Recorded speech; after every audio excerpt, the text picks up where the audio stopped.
नमस्कार, आदाब, सत श्री अकाल। मैं सुनील कुमार सुनील एकेडमी में आप सभी प्यारे साथियों का हार्दिक स्वागत अभिनंदन करता हूं। प्यारे साथियों, आज का हमारा मुख्य विषय है भारतीय साहित्य में दिया जाने वाला सर्वोच्च पुरस्कार, अर्थात हम बात कर रहे हैं ज्ञानपीठ पुरस्कार की।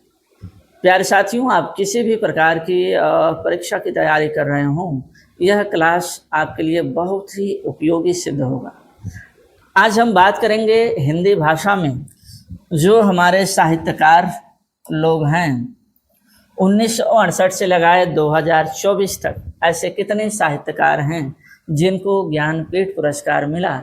आज हम उन्हीं की बात करेंगे। सबसे पहले हम समझ लेते हैं भारतीय ज्ञानपीठ न्यास द्वारा ज्ञानपीठ पुरस्कार भारतीय साहित्य के लिए दिया जाने वाला सर्वोच्च पुरस्कार है। यह भारत रत्न से कम नहीं होता है। प्यारे साथियों, भारत रत्न के बाद अगर आता है तो यही आता है।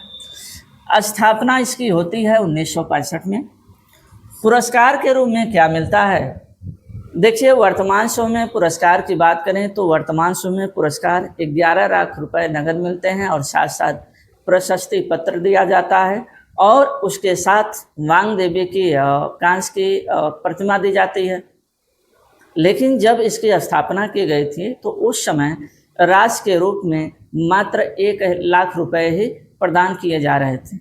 ठीक है ना, मात्र 1 लाख रुपए ही क्या किए जा रहे थे? प्रदान किए जा रहे थे। अगर इसकी योग्यता की बात करें तो संविधान की 8वीं अनुसूची में जिन 22 भाषाओं का जिक्र किया गया है, जिन 22 भाषाओं को सम्मिलित किया गया है, उन्हीं 22 भाषाओं पर ज्ञानपीठ पुरस्कार प्रदान किया जाता है। लेकिन 2018 से अंग्रेजी भाषा के लिए भी ज्ञानपीठ पुरस्कार प्रदान किया जा रहा है। इस प्रकार वर्तमान में 23 भाषाओं के लिए ज्ञानपीठ पुरस्कार प्रदान किया जा रहा है। ठीक है ना, पहले 22 भाषा, अभी परीक्षाओं के लिए भी संशय बना हुआ है। परीक्षाओं में अधिकतर करके 22 भाषा का ही जिक्र है। प्रथम ज्ञानपीठ पुरस्कार विजेता की बात करें तो मिलते हैं मलयालम लेखक जी शंकर कुरूप जी। इन्हीं को सबसे पहले ज्ञानपीठ पुरस्कार प्रदान किया गया था। अगर हम महिलाओं में बात करें तो भारत की प्रथम महिला विजेता आशापूर्णा देवी हैं, जो बांग्ला में लिखते हैं। अगर हम हिंदी में बात करें तो हिंदी में आएंगे कौन? सुमित्रा नंदन पंत जी। सुमित्रा नंदन पंत जी, जिन्हें प्रकृत का सुकुमार कवि के रूप में जाना जाता है। यह लिखते क्या हैं? चिदम्बरा। क्या लिखते हैं? चिदम्बरा लिखते हैं। और चिदम्बरा के लिए इन्हें 1968 में ज्ञानपीठ पुरस्कार प्रदान किया जाता है। अगर हम हिंदी में प्रथम महिला की बात करें तो फिर मिलती हैं 1982 में कौन? महादेवी वर्मा जी। और यह क्या लिखती हैं? यामा लिखती हैं। यामा के लिए इन्हें 1982 में ज्ञानपीठ पुरस्कार से नवाजा जाता है। अब अगर हम आगे बात करें तो 1982 तक यह पुरस्कार लेखक की एकल कृति के लिए प्रदान किया जाता था। लेकिन इसके बाद में यह पुरस्कार लेखक के समग्र भारतीय साहित्य के लिए कि उसका साहित्य में कितना योगदान रहा है, संपूर्ण साहित्य के लिए दिया जाने लगा। ठीक है ना। चलिए अब समझते हैं, हम पूरा का पूरा समझेंगे। इसमें सब हिंदी के ही लेखक मिलेंगे। ठीक है ना, हिंदी के ही साहित्यकार मिलेंगे। हम सबसे पहले बात करते हैं 1968 में मिलता है सुमित्रा नंदन पंत जी को। इनकी रचना क्या है? चिदम्बरा रचना के लिए 1968 में सुमित्रा नंदन पंत जी को ज्ञानपीठ पुरस्कार दिया जाता है। 1972 में रामधारी सिंह दिनकर जी को उर्वशी के लिए ज्ञानपीठ पुरस्कार प्रदान किया जाता है। 1978 की बात करें तो 1978 में अज्ञेय जी को कितनी नावों में कितनी बार के लिए ज्ञानपीठ पुरस्कार प्रदान किया गया। 1982 में आती हैं महादेवी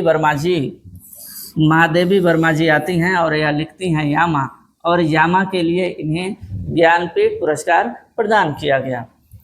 फिर 1982 के बाद जो एकल रचनाएं थीं एकल कृतियाँ थीं उसको हटाकर 1983 से ये कर दिया गया कि अब आपको संपूर्ण साहित्य के योगदान के लिए ज्ञानपीठ पुरस्कार प्रदान किया जाएगा। उसके बाद 1992 की बात करें तो 1992 में नरेश मेहता जी को संपूर्ण साहित्य के लिए ज्ञानपीठ पुरस्कार प्रदान किया गया। 1999 में निर्मल वर्मा जी को संपूर्ण साहित्य के लिए ज्ञानपीठ पुरस्कार प्रदान किया गया और 2005 में कुंवर नारायण जी को संपूर्ण साहित्य के लिए ज्ञानपीठ पुरस्कार प्रदान किया गया। 2009 में प्यारे साथियों 2 लेखकों को ज्ञानपीठ पुरस्कार से नवाजा जाता है, जिसमें से पहले श्रीलाल शुक्ल जी हैं जिनको राग दरबारी के लिए ज्ञानपीठ पुरस्कार प्रदान किया जाता है और 2009 में ही अमरकांत जी को इन्हीं हथियारों से के लिए ज्ञानपीठ पुरस्कार से नवाजा जाता है। 2013 में केदारनाथ सिंह जी हैं, इनको संपूर्ण साहित्य के लिए ज्ञानपीठ पुरस्कार से नवाजा जाता है और 2017 में कृष्णा सोबती जी को संपूर्ण साहित्य के लिए ज्ञानपीठ पुरस्कार प्रदान किया जाता है। और आते हैं 2024 में कौन? विनोद कुमार शुक्ल जी। विनोद कुमार शुक्ल जी को नौकर की कमीज के लिए 2024 में ज्ञानपीठ पुरस्कार से नवाजा जाता है। विनोद कुमार शुक्ल जी छत्तीसगढ़ के हैं